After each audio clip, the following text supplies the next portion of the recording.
If there are any Skyrim players out there, beware of a place called Husfertap Manor.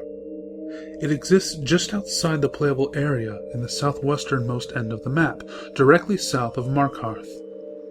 You'll see it on the edge of a mountain as what appears to be a clearing with a rectangular white structure at one end.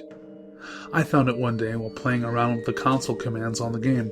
See, I was bored and decided to explore beyond the playable boundary of the game, as developers tend to leave some interesting Easter eggs or unfinished concepts in the great beyond.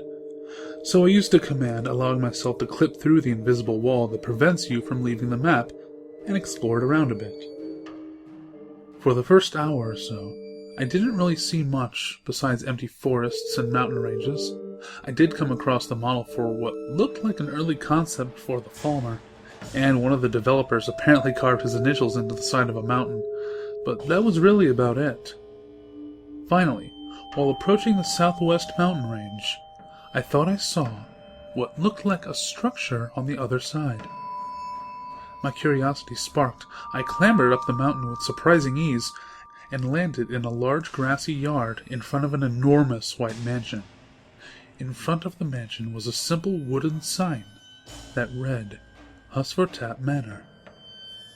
The mansion itself was surprisingly low-res for a game this recent, and lacked a lot of graphical detail aside from 2 large rectangular windows on either side of the door, and 4 featureless columns lining the porch. The lawn was also very rudimentary, lacking any sort of decoration or graphical texture, and existing, instead, as a little more than a wide sea of green. This must have been a planned location that was abandoned early on in development. I entered the mansion, which turned out to be nothing more than a bare frame on the inside. No furniture, lamps, or trophy heads were present to decorate the wood walls. The only decoration this place had was a small podium on the very back wall, with a featureless black book resting on it. I approached the book and pressed the prompt to read it, which oddly didn't give the title, it just said, Read. Though disappointingly, the page was completely blank, except for a number 1 in the upper left corner. Placing the book down, I turned to leave and was unexpectedly greeted by an NPC I hadn't seen on the way in. It was a young woman, apparently a Nord, with jet black hair and wearing a long blue gown. She sort of looked like Lydia, but thinner and with longer hair. The woman stood in the center of the mansion, just staring at me and turning her head to follow me as I walked around her. As I came to about even with her, she said bluntly, Wealth is temporary. What is here today will be gone tomorrow. I wasn't sure exactly what she meant. Maybe some unrealized quest involving retrieving this woman's stolen gold? I determined there was no more to see here and left the mansion. This was certainly an interesting find, an entire location and character forgotten in the code of the game, and I had just uncovered them. And speaking of the character, I intended at some point to find the woman's code, so I could bring her to the main game and make her marryable. She was kinda hot. Unfortunately, this high point would be overwritten by a horrible next day. On the way home from work, someone came up behind me, knocked me over, grabbed the wallet out of my pocket, and ran off. I didn't see their face, only that they were wearing jeans and a black hoodie. That wasn't really a tremendous help to the police, who said they'd try to find the suspect, but without an actual physical description, it'd be difficult. This definitely sucked. Even though I can call and cancel my credit card, I had about $80 in that wallet, and I'm damn near broke as it is. For some reason, I couldn't help but recall what that woman in Skyrim said. Wealth is temporary. What is here today will be gone tomorrow. I knew it sounded silly, but I couldn't shake that phrase from my mind. Maybe there was a connection? I ultimately dismissed this thought as ridiculous. After all, whoever heard of a magic fortune-telling video game? However, I did need some cheering up after this. I fired up Skyrim and decided to return to Husfertat Manor. As last time, I neglected to find out the mysterious woman's name, which would be helpful if I'm going to hack her code and marry her. After journeying back to that end of the map, and killing a very persistent dragon along the way, I climbed back over the mountain and reached the mansion. Something was different about it, though. The bright white that had cloaked the mansion yesterday had now faded into an almost dirty white, and the windows were coated in a thin layer of dust, making the view inside slightly translucent. I approached anyway and stepped inside. To my surprise, the woman had seemingly undergone a change as well.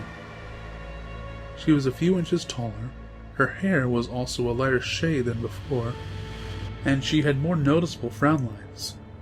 It was almost as if she had aged to some degree. Not drastically, but definitely wasn't the hot young 20-something I ran into yesterday.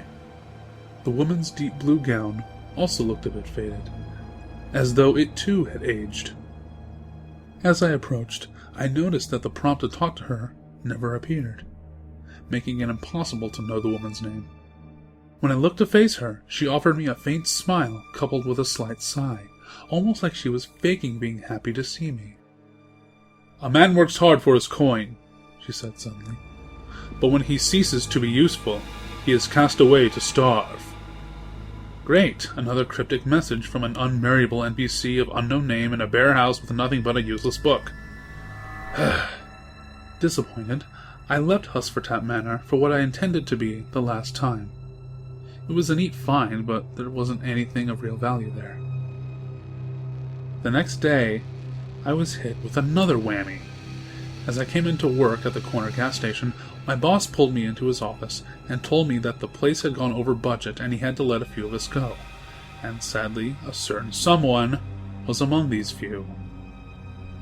I tried to explain my financial state, as well as the little incident yesterday with my wallet, but my boss merely apologized and said that there was nothing he could do, that he simply didn't have enough money to pay me.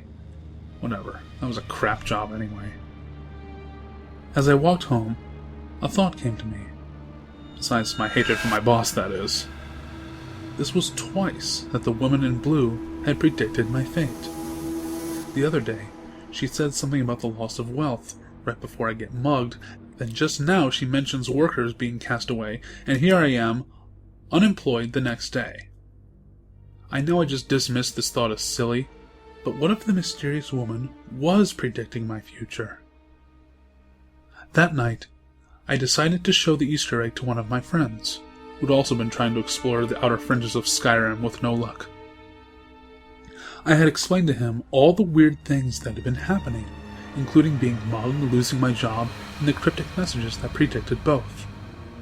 "Dude, that's so weird," my friend said when I told him what happened, though I wasn't sure if he fully believed me. "I know," I replied. "I'm kind of afraid to go back, but, maybe I can use this as a heads up from now on." I started up the game and returned to the mansion, which was now in even worse shape than yesterday. It looked like the white paint was actually starting to peel off, revealing a stony gray undercoat.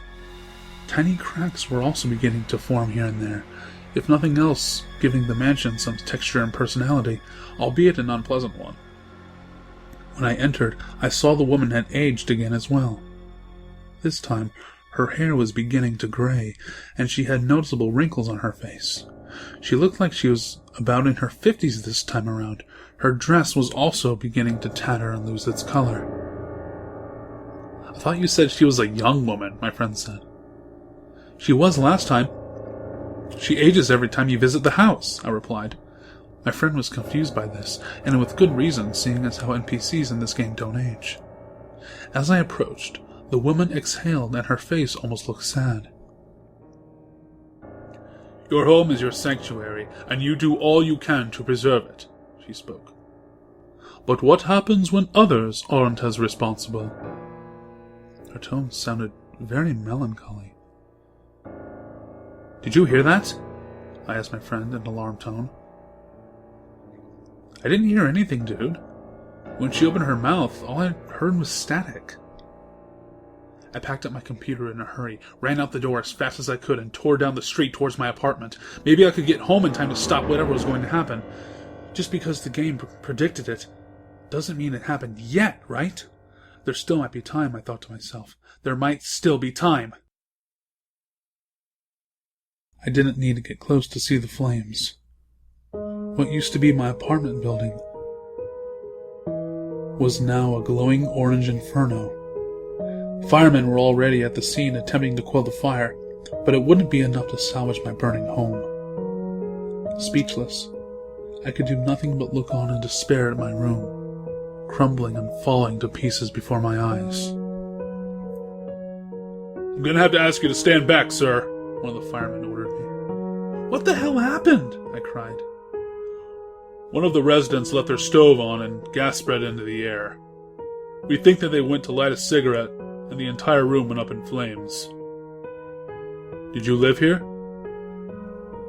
I nodded, and the fireman apologized and offered his condolences. I didn't know what else to think. On the one hand, I was glad I wasn't inside the apartment, thanks to my discovery of the Easter egg. However, I had just lost everything I owned in that fire, all except for my laptop and this copy of Skyrim. Luckily, my friend let me stay at his place for a while, so at least I had a roof over my head. For the next week or so, I focused on trying to find another job so I could rent a new apartment room, yet I was having no luck whatsoever. I told my girlfriend Susan the whole situation, from the mugging to me getting fired to my apartment burning down. However, I did leave out the part about the Skyrim fortune teller, as she is neither a gamer nor superstitious. Susan was overcome with sympathy towards my situation and offered to talk to her boss to see if I could get a job where she works. She really is one of a kind, I thought to myself. I still put out what must have been 8 job applications that day, just to be safe. Afterwards, I was mentally exhausted and ready to get lost in my video game once again. I decided not to visit Husfertap this time, though. I just needed a normal session of escapist fantasy to relax my mind. All was going well for a bit. I took on a few random quests, raided a bandit camp, and brought down a few bears. Then, mysteriously, a courier approached me in the forest. He did his usual bit about having a letter for my hands only, and then handed me a note called Skyrim Note 367.esp. This was made especially bizarre by the fact that I was in the wilderness when this happened, and typically couriers only hand you messages in cities. Regardless, I decided to read the odd note. I pulled out my inventory, opened the note, and saw that it only had one sentence. "Do not come back." This had to have come from the woman in blue, and I understood why. Each visit causes her to age, and we both knew that eventually she would be aged to death. Be that as it may, this woman had a gift that could mean the difference between life and death for me. If her predictions could help me prevent possible disaster, I needed to know them regardless of the consequences to her. The needs of a flesh-and-blood human being are above those of an artificial intelligence, sentient or not. I was definitely going back to the manor. I decided to immediately head for Husfertap after all. Reaching the edge of the map, I entered the console command and scaled the out-of-bounds mountain until I reached the mansion, which was now almost completely dilapidated. One of the support columns had fallen over, littering the front porch with rubble. The windows had all now been busted out, revealing an interior that was dusty and riddled with cracks. The exterior of the house was also checkered with spiderwebs, their inhabitants eyeing me cautiously. The woman inside had, as usual, aged along with the house, but a bit more drastically this time. Her hair had turned completely white, her face was heavily wrinkled, and she was beginning to hunch over. She looked like she was in her late 60s or early 70s. Her blue gown had now faded into a more bluish gray, and was littered with rips and tears. As soon as she saw me, the woman outstretched her hands in protest and shook her head, her face conveying a look of both fear and desperation. However, she did not back away or run, as though she was fixed to that one spot in the middle of the room. I approached the woman in defiance of her protests, causing her to lower her arms and hang her head in defeat. "Love is a powerful feeling," the woman choked out, her eyes glassy as though she was about to cry. "But it is so fragile in this chaotic world, which shows no mercy to even the closest of lovers." My heart dropped. The person I loved more than anyone in the world was Susan. We'd been going out for 3 years and were practically perfect for each other. If anything had happened to her, it would destroy me. I slammed my laptop shut, grabbed the keys to my friend's car, and floored it to Susan's house. During my drive, I could only pray that I would get to her in time. I had waited several days to return to Husvertap. What if I already found out too late? Arriving at my girlfriend's house, I could see through the window that her kitchen light was on. Good, I thought. At least she was home. I approached the door and pounded on it several times. No answer. "Susan, are you there?" I called, my voice shaky from sheer terror.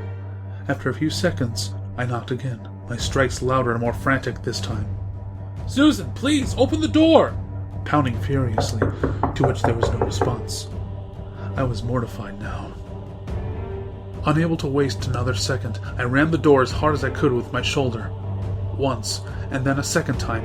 Finally, I charged full force at the door, causing it to give way. I hurried to the kitchen, only to find that my worst fear had come true. I was too late. The love of my life lay motionless on the kitchen floor. Her mouth dripped foam, and her head lying in a puddle of blood. I knew Susan was an epileptic. She clearly had an episode and hit her head on the kitchen table. I literally felt my soul shatter into a million pieces. Not able to remove my gaze from the dead body of my girlfriend, I staggered forward and fell to my knees. If I had been here just a few minutes earlier, she may still be alive.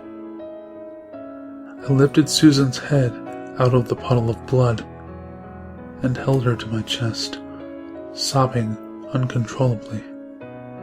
At that moment, I wanted nothing more than for her to reach out and hug me back. In a way, I died that night as well. Nearly a week had passed since my girlfriend's death, yet that horrible night still burned fresh in my mind. Why wasn't I quick enough? Why hadn't I gone to receive the woman's prediction earlier? I just couldn't bear this guilt any longer. No matter which way you look at it, Susan's death was my fault. Or was it? That fortune teller had to have known for some time that this would happen, yet she wasted all that valuable time with far more trivial predictions. I could live without the $80 stolen from me, or that crap job of mine. Hell, even my apartment could have been replaced. But Susan was my love, my soulmate. I had plans to marry her one day, yet this woman, she chose to tell me the least important fortunes first, knowing what would eventually happen. Had she revealed Susan's fate from the get-go, or even informed me in her note that she hacked the game to send me no less, I could have saved my girlfriend. This was all her fault. Hastily booting up my laptop, I could see nothing but red. I was gonna kill her. I was gonna bust down that mansion door and break her old body with the strongest weapon my character had. When the game loaded, I was at the very far end of the map, as far away from Husvertap as I could be. Plant me wherever you want on the map, bitch. It won't save you. I barreled through the land faster than I thought my character could, mowing down any unlucky AI enemy that crossed my path. Nothing was going to get in my way. My mind was fixated. I could think of nothing more than avenging my girlfriend's death. The forests and holds of Skyrim flew past my vision in a blur of color. I literally stopped for nothing. At last I reached the mansion, which had completely collapsed into a pile of unrecognizable rubble now, and equipped my warhammer. I was just itching to bash the old woman's brains in. I ducked under the fallen beams and clambered over the piles of collapsed marble, to find the woman in her usual position in the center where the building would be. This time, she was older than I'd ever seen a human being. She was hunched and trembling, looking like she was hardly able to stand up. Her arms looked more like skin stretched over bones. Her hair was nothing more than thin wisps of white, and her gown existed simply as ragged strips draped over her crippled form. To be honest, the woman looked barely alive at all. In this moment, my rage and hatred gave way to almost pity. Her advanced age was clearly putting her in a great deal of pain. I put away my hammer and just stood there, at a loss of what to do.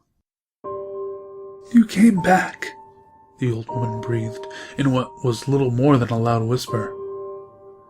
"Why did you come back? Why couldn't you just stay away?" I could tell she was sad, but simply too exhausted to convey it.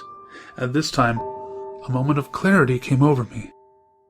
I fully understood for the first time that this woman was not a simple mindless AI acting out of programming, but rather a living and thinking being who existed within the game. I didn't know where she came from or who put her there, but there she was, nevertheless. "What are you talking about?" I caught myself asking aloud. The woman, almost as if she had heard me, raised a trembling arm to point to the book at the back of the mansion. I was confused. The last time I looked at that book, it was blank except for a single number. What would be different now? Still, I found myself overcome by curiosity and opened the book once more. To my surprise, the contents of the book had completely changed. Rather than one simple number, there were now the numbers 1 through 5 running down the page, each with a different symbol by it. The first symbol was that of Skyrim's Thieves Guild. The second was a silhouette of a beggar. The third of a burning house. The fourth of a broken heart. And the fifth entry, blank. Wait, if this place knew my future, why was the final entry blank? Then, a horrifying realization hit me. What if the woman in blue wasn't predicting my future after all? What if my visits here were actually causing all those things to happen? They did seem to happen very shortly after speaking to the woman in blue. Yes, it all made sense now. The woman wasn't at fault. She was simply the messenger of whatever was responsible for the atrocities plaguing me. Yet, I had to hear her message for them to take effect. That's why she never wanted me to return here. She knew that my visits would eventually lead to Susan's death and tried to stop me. But I just wouldn't listen. Now, my girlfriend was dead, and my life was in shambles because of my arrogance and stupidity. Shaken, I closed the book and turned to leave, only to see a horrifying sight. The woman was dead, and her body was completely decayed. She honestly looked like a draugr with the now gray rags thrown over it. Clutched in her skeletal hand was a small note, which I dared not read, for I knew what it would say. This manor had taken everything from me, and now there was only one thing left it could take.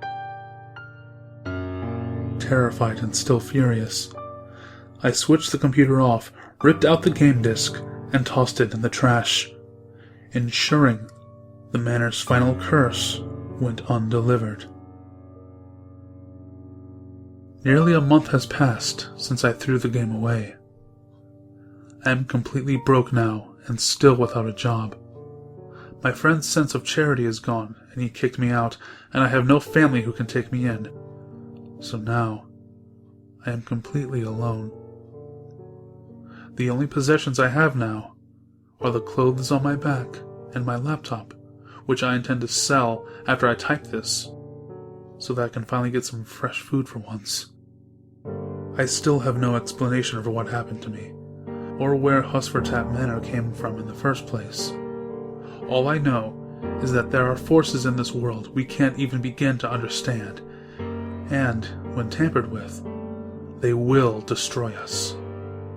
I had to learn this lesson the hard way, and I hope that none of you make the same mistakes I did. If you happen across that mansion in your game, do not enter it, and do not speak to the woman in blue.